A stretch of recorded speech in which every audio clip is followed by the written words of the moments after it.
Wuthering Wave 2.5 just revealed another big surprise, and honestly, I gotta say it's freaking insane. They really pulled out some heavy hitters this time. From the content they showcased to the overall vibes, this version feels like a serious step forward, and I'm genuinely hyped for what's coming. Well, now I don't know if I'm the minority or the silent majority, because while I'm over here geeking out, I've also seen quite a few people online throwing shades at the patch. And hey, that just proves one thing: no matter how good something is, you really cannot please everyone. Internet rules number one. But before we dive deeper, if you've been enjoying my videos lately, or maybe you just stumbled across this one, please consider subscribing. It really helps me making more content like this, and smash that like button if you're vibing with it, and I hope you enjoy the rest of the video. Now, for those of us who's trying to enjoy the game without constantly doom scrolling through gacha discourse, or prefer to stay away from the community, which is the healthiest option I guess. But by the way, let me give you some quick context on what's been going on. After version 2.5 livestream aired, the conversation quickly took a turn. Some folks were saying the livestream felt a little bit shorter compared to the previous ones, which is okay, sure, the stream was technically a few minutes shorter, but not drastically. That shouldn't have a big deal, right? Apparently not for some people. For some reason, that minor detail combined with how the information was delivered got people fired up. I saw comments calling 2.5 that version or just a filler version. Like, bro, what the frick? Did we even watch the same stream? Let's break this down, because I feel like the term filler patch or filler itself is getting thrown around like candy Halloween, but no one's reading the wrapper.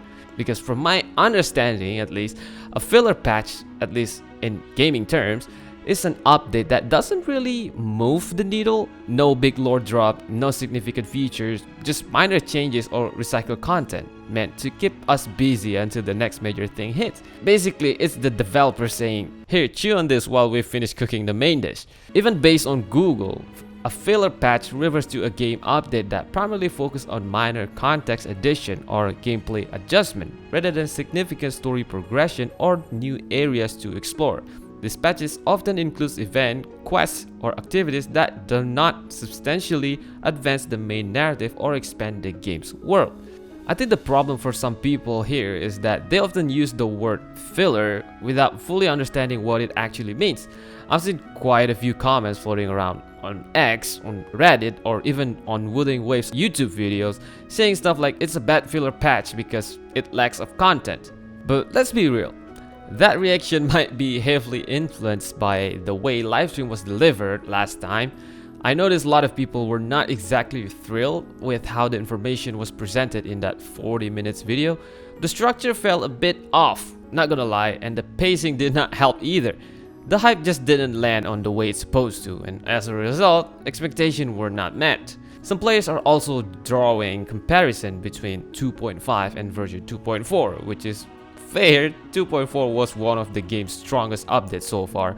It brought a major story progression, exciting new character reveal, a new region to explore, the whole package. So yeah, I get why people might look at 2.4 and feel like it's a step down in terms of spectacle. Well, we might not getting a big new face like Chisa or Chuyuan in the main story quest this time, but that doesn't mean it lack of content. And calling it a bad version on top of that, I'm gonna have to respectfully disagree. Now, I do understand if people are saying 2.5 feels like a slower patch, especially for players who mainly enjoy the combat side of the game. This update does not exactly deliver a brand new combat event, but here's the catch. Adding new combat challenges does not automatically mean a patch is not a filler, and not having one doesn't automatically make it filler either. To me, 2.5 offers more than enough to break free from that label. One of the biggest highlights we're getting in this patch is none other than Polova. And honestly, I think this is way bigger than most people realize.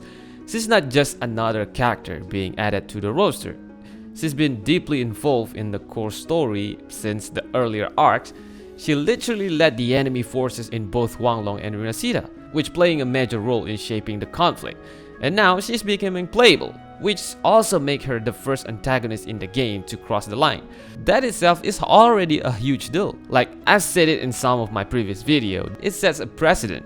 It gave us a glimpse of how Kuro might handle other antagonists in the future, for example, Scar. But it does not stop there. We're also getting a brand new main story quest, Chapter 2 Act 7, where Prolova takes center stage again. Based on the trailer we saw during the livestream, it looks like we're finally going to dive into her backstory, like her connection to the rover, the secret behind Runasira, and the lingering threats that will automatically lead us to Fenrico, the new weekly boss in 2.5. If that is not big enough for a gacha game that thrives around combat and lore, I honestly don't know what is. I mean, we already know Fenrico has some connection to the Fraxidus, but getting to peel back more of that fake smile is already satisfying enough for me. If anything, I'd say most people would agree with me when I say the main story quest alone is already enough to take away the filler label. In fact, if we really want to talk about filler, I would argue that version 2.1 fits that term more. It didn't really move the main lore forward much, and instead they introduced the new fishing mechanism. Even in 2.3, it leaned more into the filler territory since it was focused more around the anniversary celebration. I mean, it's still a fun patch, no doubt, but in terms of lore or major gameplay impact, not so much. Still, I totally understand why people might look at 2.5 and still feel like it's a filler, mostly because of the lack of new flashy events. But here's the thing we tend to forget. 2.5 has not been released yet. All we've seen are teasers, and let's be honest, Kuro has a habit of holding back one or two surprises that they don't fully reveal in the livestream. And if you look at the bigger picture, this patch already offers way more than what you expect from something labeled as filler.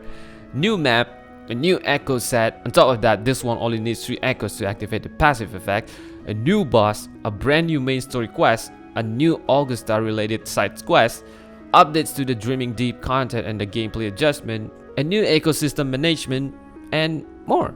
Which make me see it just lead to a bigger and better structure of the game in the next patch, which might as well help the developers so they can focus on the lore development instead of worrying about this later on. But let's be real, Kuro Games likes to hear about our feedback and changing stuff here and there, so maybe we will see another fix in the next patch as well, but hopefully it will get better and better from now on.